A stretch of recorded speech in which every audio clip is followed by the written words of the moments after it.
Hoje, 31 de março, né? Nós vamos falar sobre esse dia, em 1964, que houve uma revolução, né? Quero dizer, o pessoal chama de golpe, né? O estopim para o golpe aconteceu em março de 1964, quando João Goulart, o Jango, após um discurso no Rio de Janeiro, determinou a reforma agrária e a nacionalização das refinarias estrangeiras de petróleo. Em 31 de março de 1964, os militares iniciaram a tomada de poder e a deposição de Jango. Tropas militares, na madrugada do dia 31 de março de 1964, sob o comando do general Olímpio Mourão Filho, marcharam de Juiz de Fora para o Rio de Janeiro com este objetivo. O presidente João Goulart estava no Rio de Janeiro e quando recebeu um manifesto exigindo a sua renúncia. O golpe militar de 64 foi a tomada do poder pelas Forças Armadas, porque o João Goulart queria transformar o Brasil num país comunista. Os militares da época justificaram o golpe sobre a alegação de que havia ameaça comunista no país.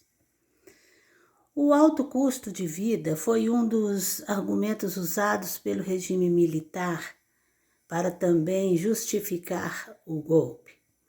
Os militares não entregaram o Brasil aos civis. A ditadura militar no Brasil, que para mim não foi nenhuma ditadura, né? Eu acho que é mais suave. Foi um regime que veio depois desse golpe de 1964. Houve apoio do setor conservador. Houve apoio também dos proprietários rurais, das indústrias paulistas, classes médias urbanas e os anticomunistas. Nesse período, o Brasil viveu forte expansão econômica, o chamado milagre econômico. Entre os anos de 1968 e 1973, o Brasil viveu expansivo crescimento. Houve iniciativas de normalizar o ensino básico no país, como a Lei de Diretrizes e Bases. No governo do general Emílio Garrastazu Médici, o país vivia o milagre econômico e foram introduzidas mudanças curriculares com a inclusão da matéria Educação Moral e Cívica, aprimoravam o caráter do aluno por meio do apoio moral e dedicação tanto à família como à comunidade, e deu uma nova abordagem à disciplina de OSPB, que é a Organização Social e Política Brasileira. Foram instituídos vários atos no período militar, o AI-5, quero dizer, o ato institucional número 5, foi o mais duro de todos os atos institucionais e foi emitido por Arthur da Costa e Silva, em 13 de dezembro de 1968. Atos são normas elaboradas e editadas pelos comandantes-chefe do Exército, Marinha e Aeronáutica, ou pelo presidente da República em exercício. Ao todo, foram 17 atos institucionais, decretos com poder de constituição. Exigiam uma ordem para chegarem ao progresso. O ato institucional número 5, o AI-5, foi o quinto dos 17 que dava total autonomia ao governo, ou seja, aumentando a repressão e censura, diminuindo a liberdade dos civis, e todo o poder ao governo. Concretizava a censura, promovia a cassação de mandatos políticos, etc. O presidente Marechal Humberto Castelo Branco foi o primeiro presidente brasileiro durante o período da ditadura militar, 1964 a 1967. Arthur da Costa e Silva foi de 1967 a 1969. Emílio Garrastazu Médici, 1969 a 1964. Ernesto Geisel, 1964 a 1979. O último presidente do regime militar foi o João Batista de Oliveira Figueiredo. Foi o 30º presidente do Brasil, de 1979 a 1985. Era um período de grande respeito. Não tinha problema para quem respeitasse.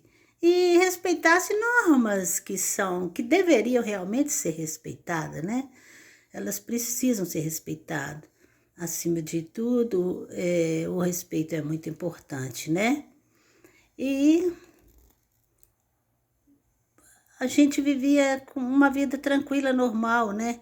Havia censura nas novelas, não podia certas coisas, né? E em filmes, música, publicações, e eram punidos que desrespeitavam as leis. Leis são para serem respeitadas, né? Não havia essa violência de hoje. O pessoal vivia tranquilo e vivia bem. Respeitávamos as regras do governo, que são regras normais de serem seguidas, né? Ordem para chegar ao progresso, né? Enquanto hoje estamos presos, sujeitos a regras de bandidos. Então, é o seguinte, a gente fica sem entender as coisas, né? Então, resultou nisso aí, e o povo decide o que quer, né? A força vem do povo, é o povo que decide. E pelo que parece, eles estão querendo mudar alguma coisa no país. O povo está indo para as ruas e a mídia nem mostra. Dizem que a voz do povo é a voz de Deus. Então, quem decide é o povo, que vai para as ruas em massa, né?